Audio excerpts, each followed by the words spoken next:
ഇന്ന് നമ്മൾ ഇവിടെ ഉണ്ടാക്കാൻ പോകുന്നത് ഒരു ഈസി ആയിട്ടുള്ളൊരു ബ്രേക്ക്ഫാസ്റ്റ് റെസിപ്പിയാണ്. ബ്രേക്ക്ഫാസ്റ്റ് ആയിട്ടോ ഈവൻ സ്നാക്കായിട്ടൊക്കെ നമുക്ക് കഴിക്കാൻ പറ്റുന്ന ഈവൻ നമ്മുടെ ഈ കറുത്ത പഴമൊക്കെ ഉണ്ടല്ലോ, അത് സാധാരണ നമ്മൾ കറുത്ത പഴം ആയി കഴിഞ്ഞാൽ പിന്നെ ആർക്കും കഴിക്കാൻ ഇഷ്ടമല്ല. അപ്പോൾ അത് വെച്ചിട്ട് നല്ല അടിപൊളി ഒരു പാൻകേക്കാണ് ഇന്ന് ഉണ്ടാക്കാൻ പോകുന്നത്. അതിന് വേണ്ടിയിട്ട് ഇവിടെ 2 നല്ല കറുത്ത് പോയ പഴം തന്നെയാണ് എടുത്തു വെച്ചിട്ടുണ്ട്. ഇത് നമുക്ക് എല്ലാം കൂടെ ഒന്ന് മിക്സിയുടെ ജാറിലോട്ടൊന്ന് ഇട്ട് കൊടുക്കാം.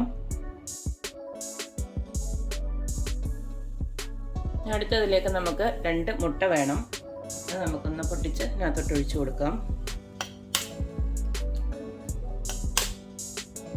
അടുത്തത് നമുക്കിതിലേക്ക് കുറച്ച് മധുരത്തിന് ആവശ്യമായിട്ടുള്ള പഞ്ചസാര ഒന്ന് ഇട്ട് കൊടുക്കണം. പിന്നെ ഇതിലേക്ക് നമുക്ക് നുള്ളോളം ഉപ്പൊന്ന് ഇട്ട് കൊടുക്കാം. അടുത്ത് നമുക്കൊരു 1/2 ടേബിൾ സ്പൂണ് ബേക്കിംഗ് പൗഡർ അതൊന്ന് ഇട്ട് കൊടുക്കാം. പിന്നെ നമുക്കിതിലേക്ക് മണത്തിന് വേണ്ടിയിട്ട് കുറച്ച് വാനില എസൻസ് ഒന്ന് ഒഴിച്ചു കൊടുക്കുന്നുണ്ട്. അത് വേണമെന്നുള്ളവർക്ക് മതി, ഇല്ലെങ്കിൽ ഒഴിവാക്കാം. ഇതിലേക്ക് കുറച്ച് ബട്ടർ ഇട്ട് കൊടുക്കുന്നുണ്ട്. അടുത്തതിലേക്ക് നമുക്ക് 1 കപ്പ് മൈദ അങ്ങോട്ട് ഇട്ട് കൊടുക്കാം. 250 ml 1 കപ്പ് മൈദ ഇട്ട് കൊടുത്തു. ഇതിലേക്ക് ഒരു 1/2 കപ്പ് നമ്മുടെ മിൽക്ക്, പശുവിൻ്റെ പാല്, അതോടെ ഒഴിച്ചു കൊടുത്ത് ഇത് നന്നായിട്ടൊന്ന് ബ്ലെൻഡ് ചെയ്തെടുക്കണം. പാൻ കേക്കിൻ്റെ ബാറ്റർ ഇവിടെ റെഡി ആയിട്ടുണ്ട്.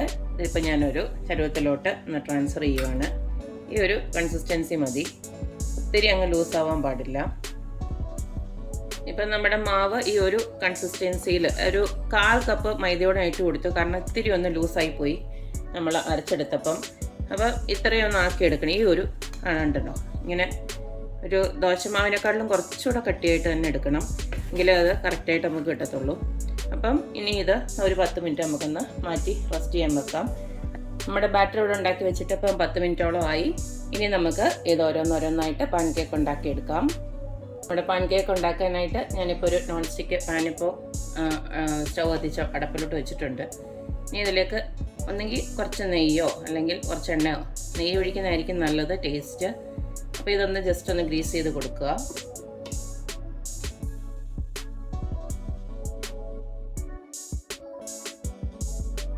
ഞാനൊരു 2-3 ഡ്രോപ്പ് നെയ്യോടെ മേളിൽ ഒഴിച്ചു കൊടുത്തിട്ടുണ്ടായിരുന്നു. ഇനിയിപ്പം നമുക്ക് നോക്കാം. ഒരു സൈഡ് ഒന്ന് ജസ്റ്റ് ഇതായി ഒന്ന് വെന്ത് കഴിയുന്നുണ്ട്, നമുക്ക് തിരിച്ചിടാം. നമ്മുടെ പാൻ കേക്ക് ഇവിടെ റെഡി ആയിട്ടുണ്ട്. 2 വശം നല്ലതായിട്ട് മുരിഞ്ഞ് വന്നിട്ടുണ്ട്. ഇങ്ങനെ ഓരോന്നോരോന്നും ഉണ്ടാക്കിയെടുക്കാം.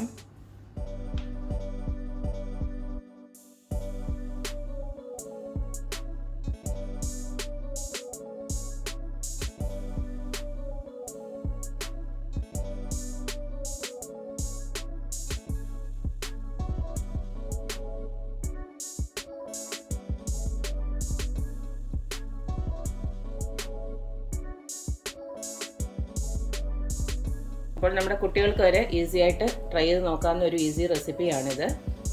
അപ്പോൾ എപ്പോഴും പറയുന്ന പോലെ എൻ്റെ റെസിപ്പീസ് ഇഷ്ടമുള്ള എല്ലാവരും please like, share and subscribe. അപ്പോൾ ഇനി ഒരു അടിപൊളി വീഡിയോ ആയിട്ട് വരുന്നത് വരേക്കും. ബൈ.